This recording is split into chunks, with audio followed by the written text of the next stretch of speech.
In 1997, Diesel was running smoothly. The Italian brand had just won the Cannes Advertising Festival Grand Prix with this campaign. Pure class. After 5 years of parodic offbeat advertising, it finally managed to stake out its territory, though at the outset, that did appear compromised.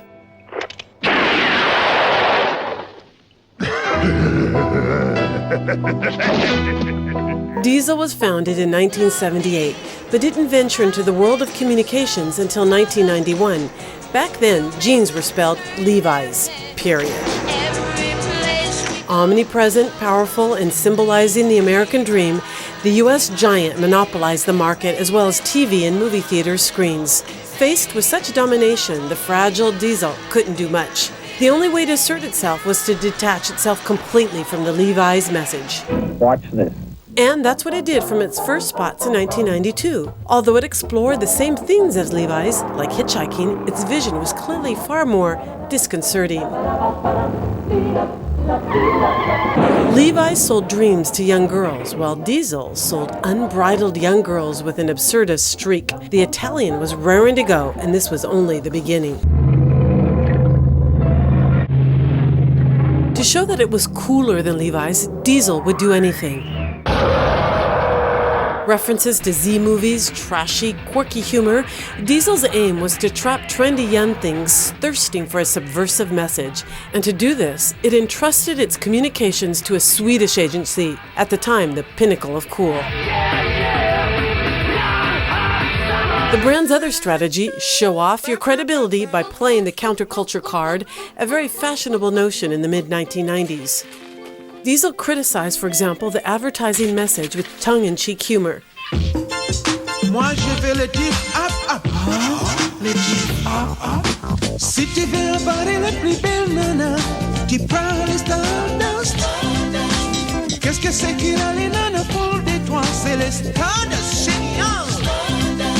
Its big thing was to sell the clothes via other fictional products, like the spray that gives you an afro, or the fake miracle washing powder, Japanese version.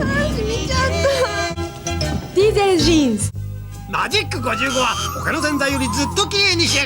The Diesel machine was up and running. Trendies loved it. Successful living. Hi, I'm Mr. Philip. I make these jeans.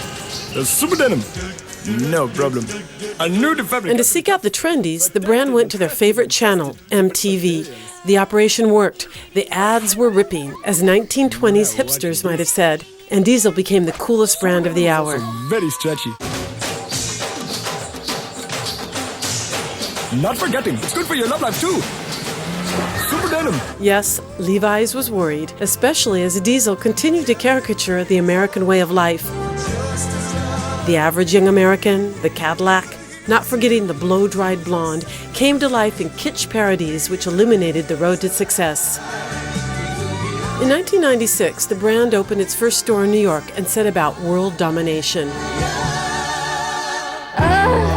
Carried away by this rise, in 1998, Diesel pushed things a little further. Give me more.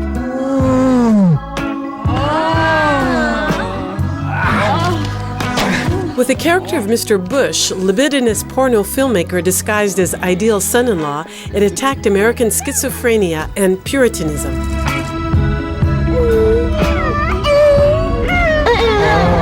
This spot was censored in Italy.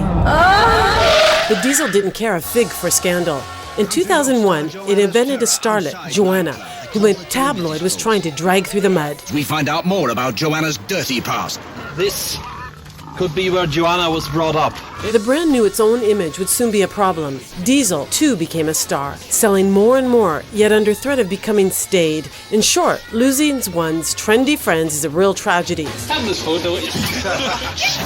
Popular, but striving to remain sharp, Diesel was a victim of its contradictions, and creativity-wise, it showed.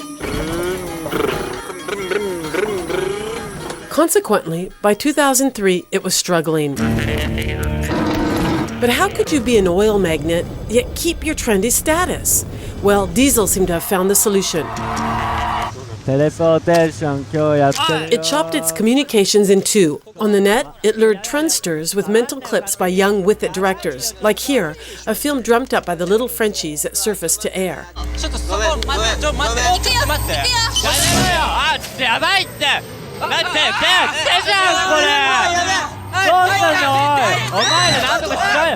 On the web, Diesel cheerfully embraced trashiness, a sharp departure from its TV ads. And for the under-50s housewives, Diesel provided a nice little spot where the model parties with all her model chums to sell perfume. But with more derivatives and more common strategies, Diesel was in danger of diluting its identity. So to stimulate growth, it decided to go back to its avant-garde roots. For women only.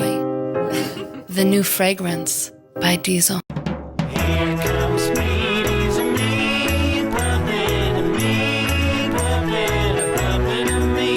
In 2008, its new Swedish agency made a series of films, each chock full of incomprehensibility. Yep, 15 years on and the brand was still touting its stoned Scandinavians.